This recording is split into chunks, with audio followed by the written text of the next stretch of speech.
शिरूर नगर परिषदेच्या कथित निष्क्रिय कारभाराविरोधात आणि वाढत्या भ्रष्टाचाराविरोधात मनसेने आता थेट एल्गार पुकारला आहे। मनसेचे शिरूर तालुका उपाध्यक्ष महिबूब जैनुद्दीन सय्यद यांनी आजपासून आमरण उपोषण सुरू केले आहे। वारंवार तक्रार करूनही शहरातील नागरी प्रश्न सुटत नाहीत आणि नागरिकांना मूलभूत सुविधा मिळत नसल्याचा गंभीर आरोप सय्यद यांनी केला आहे। खड्ड्यातील कचऱ्याची बेकायदेशीर विल्हेवाट लावणाऱ्या ठेकेदारांवर गुन्हा दाखल करण्याची प्रमुख मागणी त्यांनी केली आहे। याशिवाय सफाई कामगारांना घरे मिळणे, टोरॅटो गॅस कंपनी आणि किमान वेतन कायदा न पाळणाऱ्या ठेकेदारांवर कडक कारवाई करणे तसेच शहरातील धोकादायक विद्युत वाहिन्या हटवणे अशा विविध मागण्यासाठी हे उपोषण छेडण्यात आले आहे।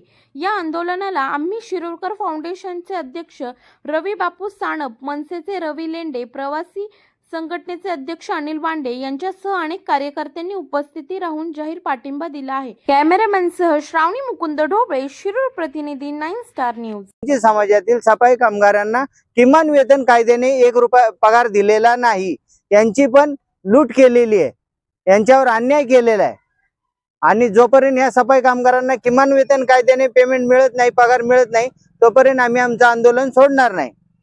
त्याचबरोबर नगरपालिकेचा जो खटखटा आहे 2022 ते 2026 कोणतीही निवेदन न काढता कचरा, प्लास्टिक, पुट्टा याच्या हजारो टनाच्या गाड्या या परस्पर विल्हेवाट या ठेकेदारांनी, नगरपालिकेने, प्रशासनाने लावलेली। ज्यावेळी हा जो काही कचरा, प्लास्टिक, पुट्टा, बाटल्या आणि कपडे हे सर्व उत्पन्न हे नगरपालिकेच्या तिजोरीत गेलं पाहिजे, पण ते आजतागत 0 पैसे पण तिजोरीत पडले नाही। म्हणून या ठेकेदारावर गुन्हा दाखल झाला पाहिजे। आपल्याकडे सफाई कामगार संदीप सुरेश चव्हाण यांनी सॅनिटरी। तुम्ही ठेकेदारीवर सफाई कर्मचारी म्हणून काम करत आहे, काय तुमची प्रमुख मागणी आहे आणि काय ठेकेदारांनी तुमची फसवणूक केली? आता मी तर 11 एप्रिल पासून नवीन जॉईनिंग झालेला आहे। मी जुनाही मुकदम होतो, मी यांचा सगळ्यांचा मुकदम आहे आणि यांना विचारले यांच्या अडचणी काय आहे कामगारांच्या, तर ते म्हणतात की बोले आम्हाला पीएफ भरलेला नाही, आमचा 7-8 महिन्याचा, जवळजवळ 9-10 महिन्याचा भरलेला नाही असं ते सांगतात। आणि पगाराच्या बाबतीत म्हणतात तर तो मलाही अनुभव आहे, एवढ्या 2-3 महिन्याचा पगार वेळेवर होत नाही।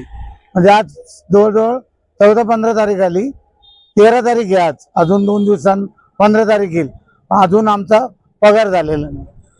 आणि मुलांचं म्हणणं आहे की बाबा आमचा पगार तो जो किमान वेतन कायदा आहे त्यानुसार व्हावा, असं त्यांचं म्हणणं आहे।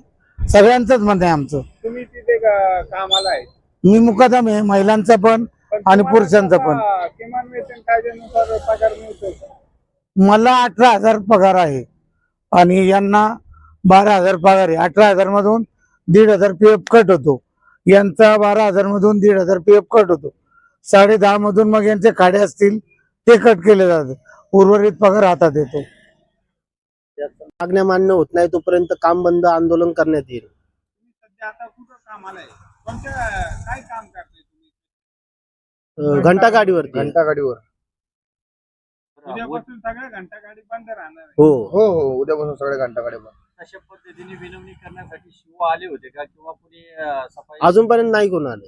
आणि अचानक उद्या काम बंद आंदोलन करणार आहे, म्हणजे ही जी वेळ आहे ह्या वेळेला तुम्ही असा निर्णय कसा घेऊ शकता? डायरेक्ट